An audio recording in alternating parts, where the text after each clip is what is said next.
volta essa semana para mais um vídeo, dessa vez top 5 obras de maior impacto de vampiros na cultura pop.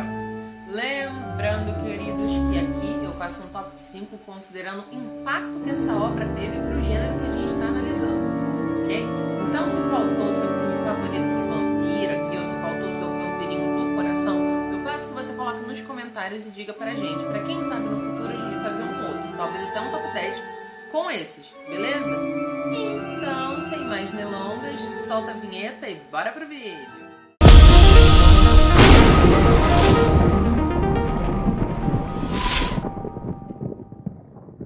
Muito bem, pessoal, eu vou começar com o número 5, já de baixo. Lembrando que nesse tipo de vídeo eu sempre dou uma coladinha olhando aqui pro meu roteiro, porque eu vou ler pra você a sinopse do filme, a importância e dados sobre ele. E em quinto lugar eu botei minha vergonha alheia, gente. Eu botei minha vergonha alheia, eu botei meu passado, eu botei Crepúsculo. Sim, queridos. Ah, mas por quê? Porque, gente, gostando ou não gostando, não dá pra negar que o bicho teve impacto, cara. Foi de 2005 a 2008. Isso só os livros. Aí depois a gente teve os filmes, que foi de 2008 a 2022. Pegou lá os anos de 2010, aquela década, meu. O Crepúsculo rendeu. Você sabe que eu tô descobrindo que até hoje o povo tá redescobrindo o Crepúsculo? Faz isso não, gente, horrível. Eu coloco o Crepúsculo na casa daquela regra dos 15 anos. Ah, mas não passou 15 anos. Problema, né, gente? O que a gente faz na adolescência, a gente guarda na lembrança com nostalgia e esquece. Mas, vamos que vamos. Sinopse. A série de livros segue Bella Swan, uma adolescente que se apaixona por Edward Cullen, um vampiro que vive disfarçado entre os humanos. O romance deles desencadeia uma série de conflitos entre humanos, vampiros, lobisomens e aquilo tudo que você já conhece. Crepúsculo marcou um novo tipo de narrativa de vampiros, focada em um público adolescente e centrada principalmente na história de amor proibido entre a vampira e o humano. Ao humanizar os vampiros e transformá-los em seres mais românticos e menos monstruosos, a série abriu um novo nicho dentro do gênero, atraindo uma nova geração de fãs. E não vamos esquecer que foi graças à febre de Crepúsculo que nós tivemos a masterpiece, que é a série The Vampire Diaries. Não tô falando da série de livros, embora sejam muito bons também, mas tô falando da série mesmo, pela nossa querida Julia Plec, que não tem nada a ver com isso e que eu estou dando aqui menção honrosa. Stephenie Meyer disse que a ideia veio de um sonho que viu uma garota comum e um vampiro em um campo. Verdade, vocês já editaram uma fanfic de My Chemical Romance. A gente já tá sabendo, Steph. A gente já sabe. Mas tudo bem.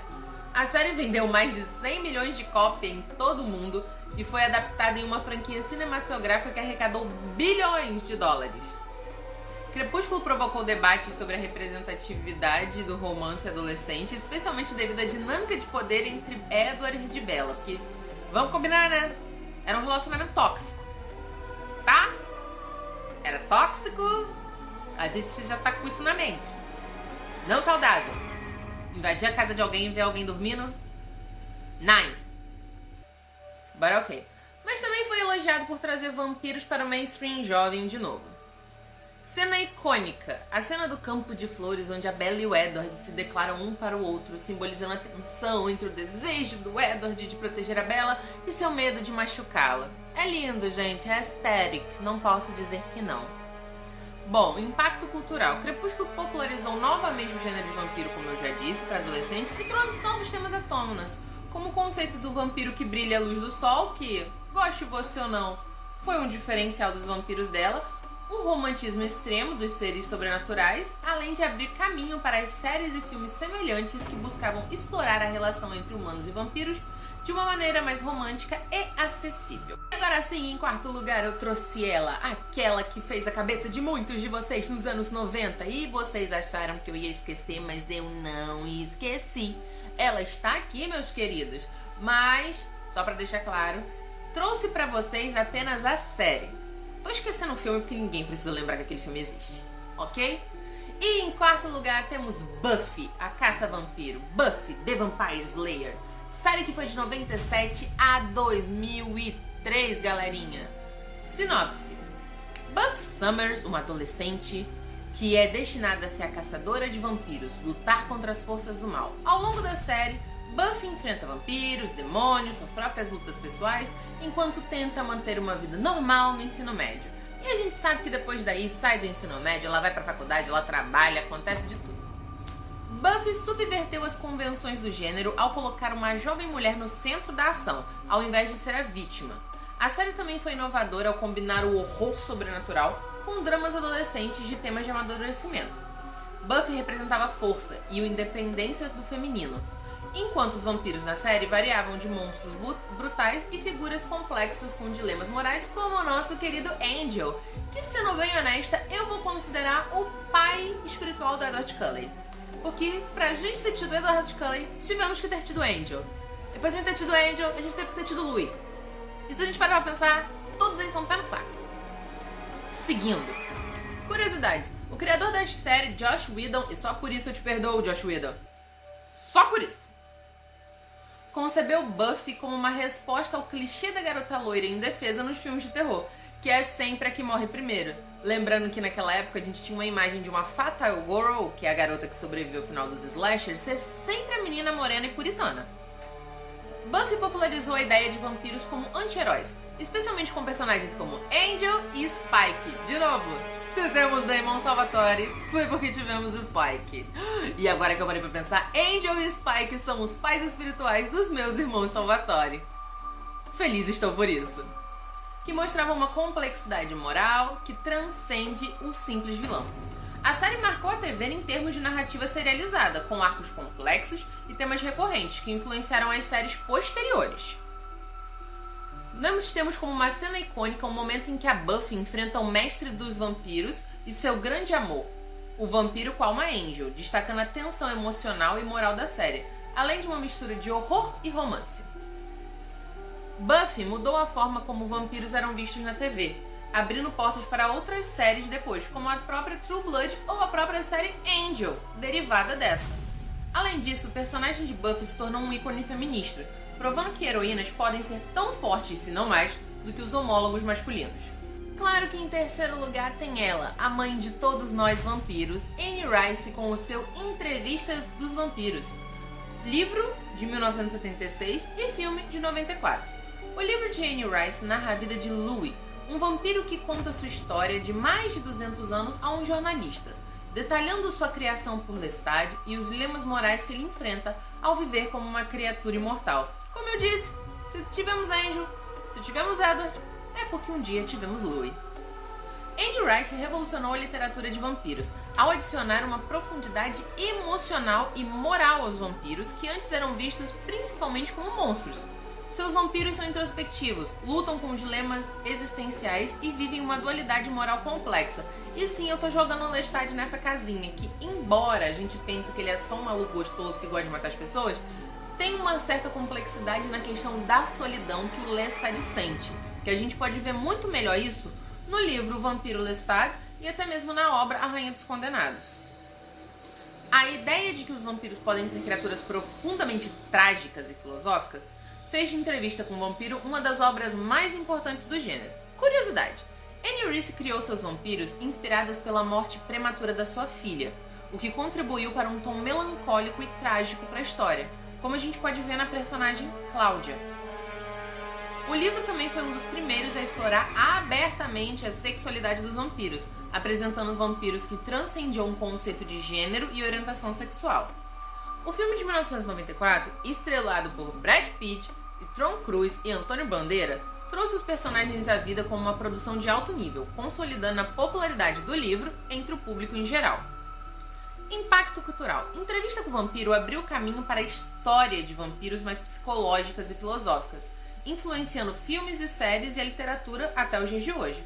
A visão de Anne Rice continua a impactar até hoje, com a ideia de vampiros como seres emocionalmente complexos e sexuais, sendo um tema recorrente em muitas adaptações subsequentes e obras do gênero.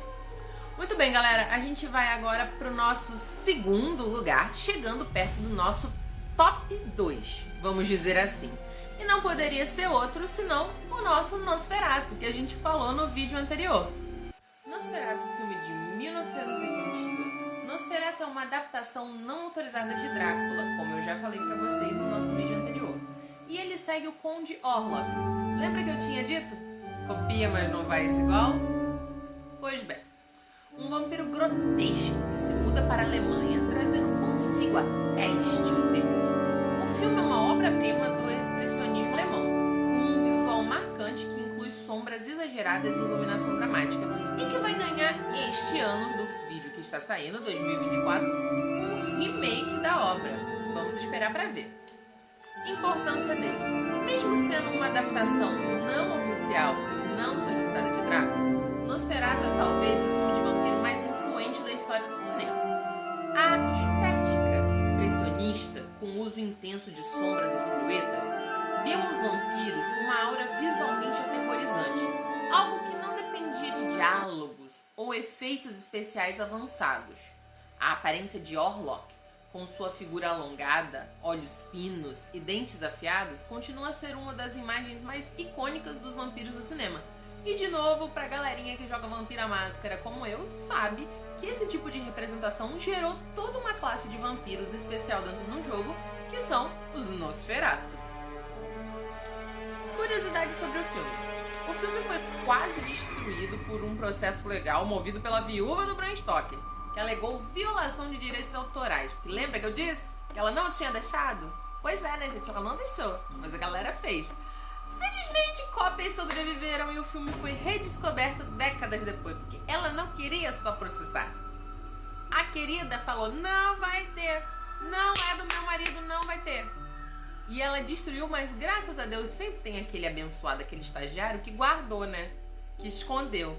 E nós tivemos o filme décadas depois. A palavra Nosferatu é um sinônimo antigo para vampiro. Embora sua origem e etimologia ainda sejam incertas, ninguém sabe se essa é uma palavra realmente alemã, de origem eslava ou até mesmo grego-latina. Por isso não tem como saber. O visual do Conde Orlok foi inspirado pela figura de uma peste ou uma praga personificada. E o filme explorou o medo de doenças que assolava a Europa no final do século XX. Uma das cenas mais icônicas desse filme é a famosa cena de Orlok subindo as escadas com sua sombra distorcida, para capturar a estética do filme e seu impacto visual duradouro. Impacto cultural. Bom, Nosferatu não só influenciou o visual dos filmes de terror como um todo, gente, mas também moldou a maneira como cineastas usariam o vampiro como metáfora. Sua abordagem simbólica influenciou obras de terror psicológicos e continua sendo uma referência no design de monstros, como eu já disse anteriormente. Por isso que, gostando ou não, não tem como a gente negar que Nosferatu tem que estar aqui em segundo lugar, como uma das obras mais icônicas de vampiro, já que ele contou muito pro gênero. E é claro, gente, quem vocês acham que vai estar em primeiríssimo lugar? É ele! Não poderia ser outro, senão o nosso querido Conde Drácula. Em primeiro lugar, como obra de cultura pop de influência, nós temos o livro Drácula, de Bram Stoker, de 1897, além do filme. Sinopse. O clássico romance de Bram Stoker acompanha Jonathan Harker, que viaja à Transilvânia para ajudar o Conde Drácula com negócios em Londres. Lá, Harker descobre os segredos sombrios de Drácula e tenta escapar de seu castelo. Enquanto isso, o vampiro aristocrático se muda para Londres, espalhando terror, seduzindo mulheres e sendo perseguido por um grupo em busca de destruí-lo. A importância não é de hoje que tem, né, gente? Mas Bram Stoker consolidou a figura do vampiro moderno aristocrático, como eu disse pra vocês. Se a gente tem aquela ideia de castelo, de senhor, de imponência, veio com o que o Bram trouxe pra gente. Afinal, aquela frase, se você viveu mais de 100 anos e você não conseguiu juntar dinheiro, meu amigo, o que você tá fazendo? Tá mal, hein? Mas vamos lá. Ele capturou medos profundos da sociedade vitoriana da época, apresentando muitos medos da sociedade vitoriana da época, como a repressão sexual das mulheres, onde a gente pode ver o caso de Lucy e Mina. Lucy sendo uma mulher que a gente poderia dizer que era um pouco mais aberta com a sua sexualidade, tendo ali 3 pretendentes ou insinuações disso, enquanto a Mina representa uma questão mais casta da fidelidade dela eterna com o Jonathan Harker e do Drácula querendo subverter isso. A narrativa narrativa também reflete o conflito entre a ciência emergente da época e as antigas crenças sobrenaturais, a partir de personagens como o próprio Dr. Van Helsing. Curiosidades e contexto histórico. A figura do Drácula foi inspirada no folclore dos Carpados e possivelmente em Vlad o Empalador, príncipe da Valáquia, conhecido por sua brutalidade e como Vlad Tepes. Como eu disse para vocês no outro vídeo, o personagem existiu, gente, e ele realmente rechaçou hordas otomanas que estavam tentando tomar a Europa. Drácula, na época de sua publicação, representava o medo do outro, do imigrante que poderia corromper a moralidade inglesa, o que poderia acontecer se eles permitissem que tantas pessoas entrassem nesse mundo tão fechado e exclusivo deles.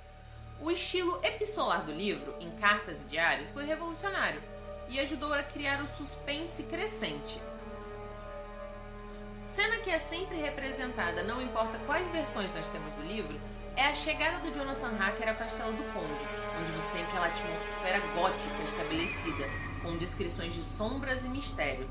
É uma excelente introdução visual para tudo que você vai ter ao longo dessa obra. E, é claro, o impacto cultural. O romance foi adaptado inúmeras vezes para teatro, cinema, TV, jogo, quadrinhos, gibi. Gente, onde você pisca, você tem um Drácula, sendo a base para quase todas as representações subsequentes de vampiros. Até mesmo a Buffy, que a gente falou aqui, tem um episódio na qual ela luta com o Drácula. A ideia de que vampiros são destruídos pela luz do sol, que têm fobia de crucifixos, que podem ser mortos com estacas no coração, vem diretamente de Drácula. Drácula também abriu caminho para o conceito do vampiro como uma figura sedutora e perigosa, que se tornou central em muitas narrativas vampirescas posteriores. É isso, meus queridos, vamos ficando por aqui nesse vídeo que ficou enorme, mas porque, como eu disse no vídeo anterior, vampiro é um assunto que rende e não tem como falar pouco deles. Se você gostou do vídeo até aqui, por favor não esquece dos 3 Cs, curtir, comentar, compartilhar. Coloca aqui o vampiro que você acha que faltou, coloca aqui se você acha que eu tô errada. Faça o seu top 5 de vampiros que mais impactaram a cultura pop e que você acha que eu deveria ter falado. É isso, galerinha. Um beijo e um queijo no coração de vocês. Até a próxima. Não esquecendo que semana que vem temos lobisomens. Tchau, tchau!